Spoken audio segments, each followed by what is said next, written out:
The Ugly Duckling, Fairy Tale from Hans Andersen.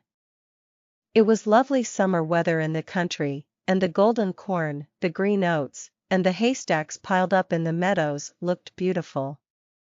The stork walking about on his long red legs chattered in the Egyptian language, which he had learnt from his mother.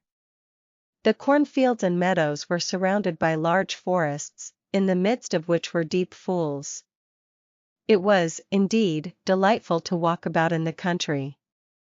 In a sunny spot stood a pleasant old farmhouse close by a deep river, and from the house down to the waterside grew great burdock leaves, so high, that under the tallest of them a little child could stand upright. The spot was as wild as the center of a thick wood. In this snug retreat sat a duck on her nest, watching for her young brood to hatch. She was beginning to get tired of her task, for the little ones were a long time coming out of their shells, and she seldom had any visitors. The other ducks liked much better to swim about in the river than to climb the slippery banks, and sit under a burdock leaf, to have a gossip with her. At length one shell cracked, and then another, and from each egg came a living creature that lifted its head and cried, "Peep, peep." "Quack, quack," said the mother, and then they all quacked as well as they could, and looked about them on every side at the large green leaves. Their mother allowed them to look as much as they liked, because green is good for the eyes. "How large the world is," said the young ducks, when they found how much more room they now had than while they were inside the eggshell. "Do you imagine this is the whole world?" asked the mother. "Wait till you have seen the garden. It stretches far beyond that to the parson's field, but I have never ventured to such a distance. Are you all out?" she continued, rising. "No, I declare, the largest egg lies there still. I wonder how long this is to last. I am quite tired of it," and she seated herself again on the nest. "Well, how are you getting on?" asked an old duck, who paid her a visit. "One egg is not hatched yet," said the duck. "It will not break.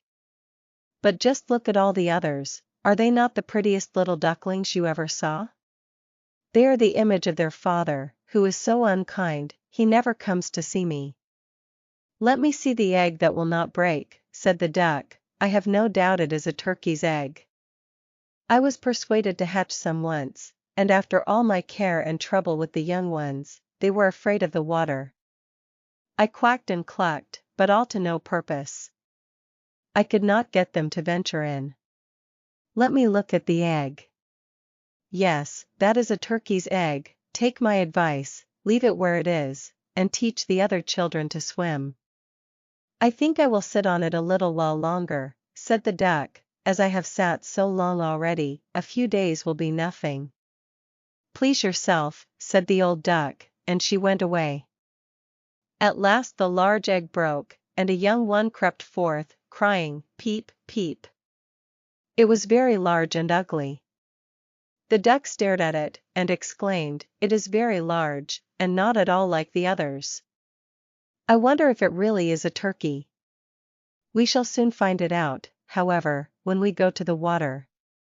It must go in, if I have to push it myself." On the next day, the weather was delightful, and the sun shone brightly on the green burdock leaves, so the mother duck took her young brood down to the water, and jumped in with a splash. "Quack, quack," cried she, and one after another, the little ducklings, jumped in. The water closed over their heads, but they came up again in an instant, and swam about quite prettily with their legs paddling under them as easily as possible, and the ugly duckling was also in the water swimming with them. "Oh," said the mother, "that is not a turkey. How well he uses his legs, and how upright he holds himself. He is my own child, and he is not so very ugly after all, if you look at him properly. Quack, quack. Come with me now, I will take you into grand society, and introduce you to the farmyard, but you must keep close to me or you may be trodden upon, and, above all, beware of the cat." When they reached the farmyard, there was a great disturbance. 2 families were fighting for an eel's head, which, after all, was carried off by the cat. "See "See, children, that is the way of the world," said the mother duck, wetting her beak, for she would have liked the eel's head herself. "Come, now, use your legs, and let me see how well you can behave. You must bow your heads prettily to that old duck yonder. She is the highest born of them all, and has Spanish blood, therefore she is well off. Don't you see she has a red flag tied to her leg, which is something very grand, and a great honor for a duck. It shows that every one is anxious not to lose her, as she can be recognized both by man and beast. Come, now, don't turn your toes." A well-bred duckling spreads his feet wide apart, just like his father and mother, in this way. Now bend your neck, and say, "Quack." The ducklings did as they were bid, but the other duck stared, and said, "Look, here comes another brood, as if there were not enough of us already. And what a queer-looking object one of them is, we don't want him here," and then one flew out and bit him in the neck. "Let him alone," said the mother, "he is not doing any harm." "Yes, but he is so big and ugly," said the spiteful duck, "and therefore he must be turned out." "The others are very pretty children," said the old duck, with the rag on her leg, "all but that one. I wish his mother could improve him a little." "That is impossible, your grace," replied the mother. "He is not pretty, but he has a very good disposition, and swims as well or even better than the others. I think he will grow up pretty, and perhaps be smaller. He has remained too long in the egg, and therefore his figure is not properly formed." And then she stroked his neck and smoothed the feathers, saying, "It is a drake, and therefore not of so much consequence. I think he will grow up strong, and able to take care of himself." "The other ducklings are graceful enough," said the old duck. "Now make yourself at home, and if you can find an eel's head, you can bring it to me." And so they made themselves comfortable, but the poor duckling, who had crept out of his shell last of all, and looked so ugly, was bitten and pushed and made fun of, not only by the ducks, but by all the poultry.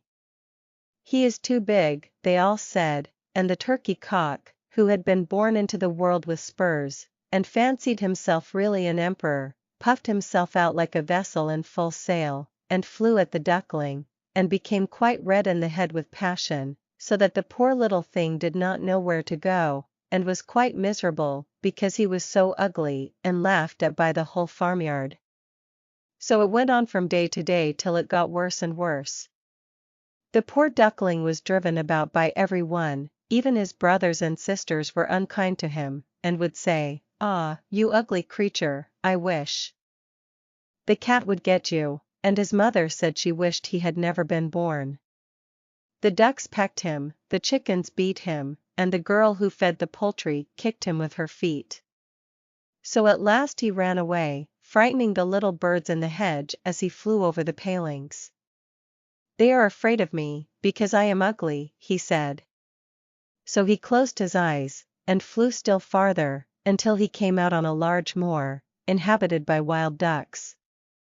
Here he remained the whole night, feeling very tired and sorrowful. In the morning, when the wild ducks rose in the air, they stared at their new comrade. "What sort of a duck are you?" they all said, coming round him. He bowed to them, and was as polite as he could be, but he did not reply to their question. "You are exceedingly ugly," said the wild ducks, "but that will not matter if you do not want to marry one of our family." Poor thing!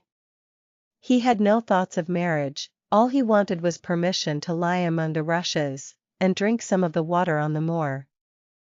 After he had been on the moor 2 days, there came 2 wild geese, or rather goslings, for they had not been out of the egg long, and were very saucy. "Listen, friend," said one of them to the duckling, "you are so ugly, that we like you very well. Will you go with us, and become a bird of passage? Not far from here is another moor, in which there are some pretty wild geese, all unmarried.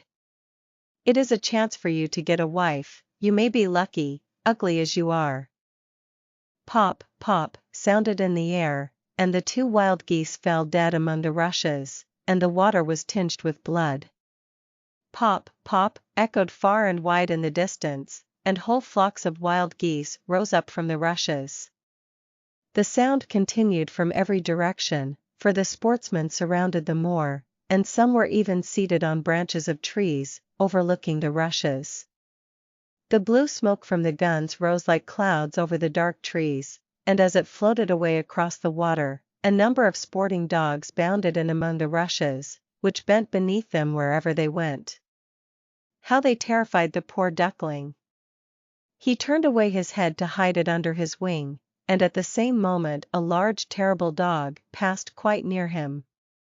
His jaws were open, his tongue hung from his mouth, and his eyes glared fearfully. He thrust his nose close to the duckling, showing his sharp teeth, and then, splash, splash, he went into the water without touching him. "Oh," sighed the duckling, "how thankful I am for being so ugly, even a dog will not bite me." And so he lay quite still, while the shot rattled through the rushes, and gun after gun was fired over him. It was late in the day before all became quiet, but even then the poor young thing did not dare to move. He waited quietly for several hours, and then, after looking carefully around him, hastened away from the moor as fast as he could. He ran over field and meadow till a storm arose, and he could hardly struggle against it.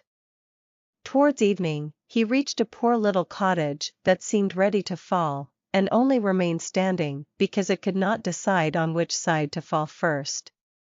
The storm continued so violent that the duckling could go no farther. He sat down by the cottage, and then he noticed that the door was not quite closed in consequence of one of the hinges having given way. There was therefore a narrow opening near the bottom large enough for him to slip through, which he did very quietly, and got a shelter for the night. A woman, a tom-cat, and a hen lived in this cottage. The tom-cat, whom the mistress called "my little son," was a great favorite. He could raise his back, and purr, and could even throw out sparks from his fur if it were stroked the wrong way. The hen had very short legs, so she was called Chickie Short Legs. She laid good eggs, and her mistress loved her as if she had been her own child. In the morning, the strange visitor was discovered, and the tom-cat began to purr, and the hen to cluck. "What is that noise about?" said the old woman, looking round the room, but her sight was not very good, therefore, when she saw the duckling, she thought it must be a fat duck that had strayed from home. "Oh, what a prize!" she exclaimed. "I hope it is not a drake, for then I shall have some duck's eggs. I must wait and see." So the duckling was allowed to remain on trial for 3 weeks, but there were no eggs. Now the tom-cat was the master of the house, and the hen was mistress, and they always said, "we and the world," for they believed themselves to be half the world, and the better half too. The duckling thought that others might hold a different opinion on the subject, but the hen would not listen to such doubts. "Can you lay eggs?" she asked. "No, then have the goodness to hold your tongue." "Can you raise your back, or purr, or throw out sparks?" said the tom-cat. "No, then you have no right to express an opinion when sensible people are speaking." So the duckling sat in a corner, feeling very low-spirited, till the sunshine and the fresh air came into the room through the open door, and then he began to feel such a great longing for a swim on the water, that he could not help telling the hen. "What an absurd idea," said the hen. "You have nothing else to do, therefore you have foolish fancies. If you could purr or lay eggs, they would pass away." "But it is so delightful to swim about on the water," said the duckling, "and so refreshing to feel it close over your head, while you dive down to the bottom." "Delightful, indeed," said the hen, "why you must be crazy. Ask the cat, he is the cleverest animal I know. Ask him how he would like to swim about on the water, or to dive under it, for I will not speak of my own opinion. Ask our mistress, the old woman, there is no one in the world more clever than she is. Do you think she would like to swim, or to let the water close over her head?" "You don't understand me," said the duckling. "We don't understand you? Who can understand you, I wonder?" Do you consider yourself more clever than the cat, or the old woman? I will say nothing of myself. Don't imagine such nonsense, child, and think your good fortune that you have been received here. Are you not in a warm room, and in society from which you may learn something? But you are a chatterer, and your company is not very agreeable. Believe me, I speak only for your own good. I may tell you unpleasant truths, but that is a proof of my friendship. I advise you, therefore, to lay eggs, and learn to purr as quickly as possible. I believe I must go out into the world again, said the duckling. Yes, do, said the hen. So the duckling left the cottage, and soon found water on which it could swim and dive, but was avoided by all other animals, because of its ugly appearance. Autumn came, and the leaves in the forest turned to orange and gold. Then, as winter approached, the wind caught them as they fell and whirled them in the cold air. The clouds, heavy with hail and snowflakes, hung low in the sky, and the raven stood on the ferns crying, "Croak, croak." It made one shiver with cold to look at him. All this was very sad for the poor little duckling. One evening, just as the sun set amid radiant clouds, there came a large flock of beautiful birds out of the bushes. The duckling had never seen any like them before. They were swans, and they curved their graceful necks, while their soft plumage shone with dazzling whiteness. They uttered a singular cry, as they spread their glorious wings, and flew away from those cold regions to warmer countries across the sea. As they mounted higher and higher in the air, the ugly little duckling felt quite a strange sensation as he watched them. He whirled himself in the water like a wheel, stretched out his neck towards them, and uttered a cry so strange that it frightened himself. Could he ever forget those beautiful, happy birds? And when at last they were out of his sight, he dived under the water, and rose again almost beside himself with excitement. He knew not the names of these birds, nor where they had flown, but he felt towards them as he had never felt for any other bird in the world. He was not envious of these beautiful creatures, but wished to be as lovely as they. Poor ugly creature, how gladly he would have lived even with the ducks had they only given him encouragement. The winter grew colder and colder, he was obliged to swim about on the water to keep it from freezing, but every night the space on which he swam became smaller and smaller. At length it froze so hard that the ice in the water crackled as he moved, and the duckling had to paddle with his legs as well as he could, to keep the space from closing up. He became exhausted at last, and lay still and helpless, frozen fast in the ice. Early in the morning, a peasant, who was passing by, saw what had happened. He broke the ice in pieces with his wooden shoe, and carried the duckling home to his wife. The warmth revived the poor little creature. But when the children wanted to play with him, the duckling thought they would do him some harm, so he started up in terror, fluttered into the milk pan, and splashed the milk about the room. Then the woman clapped her hands, which frightened him still more. He flew first into the butter cask, then into the meal tub, and out again. What a condition he was in! The woman screamed, and struck at him with the tongs, the children laughed and screamed, and tumbled over each other, in their efforts to catch him, but luckily he escaped. The door stood open, the poor creature could just manage to slip out among the bushes, and lie down quite exhausted in the newly fallen snow. It would be very sad, were I to relate all the misery and privations which the poor little duckling endured during the hard winter, but when it had passed, he found himself lying one morning in a moor, amongst the rushes. He felt the warm sun shining, and heard the lark singing, and saw that all around was beautiful spring. Then the young bird felt that his wings were strong, as he flapped them against his sides, and rose high into the air. They bore him onwards, until he found himself in a large garden, before he well knew how it had happened. The apple trees were in full blossom, and the fragrant elders bent their long green branches down to the stream which wound round a smooth lawn. Everything looked beautiful, in the freshness of early spring. From a thicket close by came 3 beautiful white swans, rustling their feathers, and swimming lightly over the smooth water. The duckling remembered the lovely birds, and felt more strangely unhappy than ever.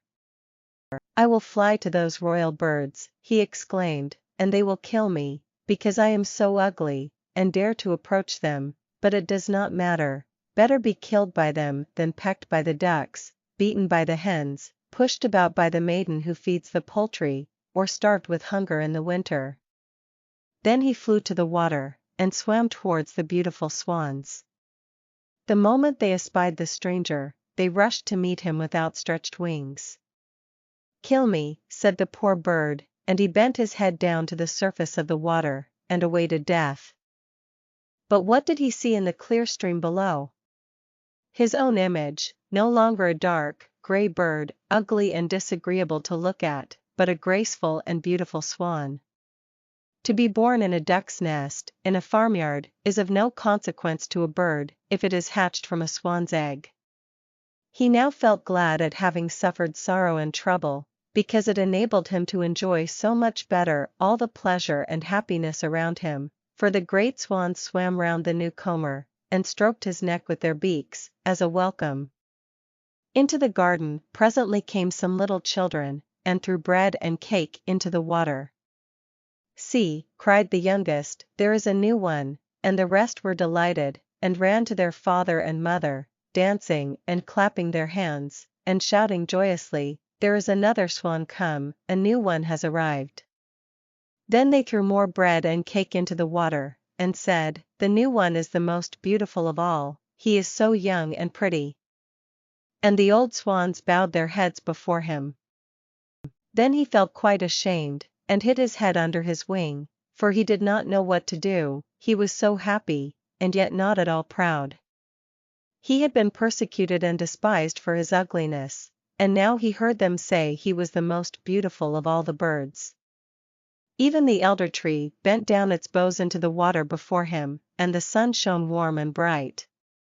Then he rustled his feathers, curved his slender neck, and cried joyfully, from the depths of his heart, "I never dreamed of such happiness as this, while I was an ugly duckling."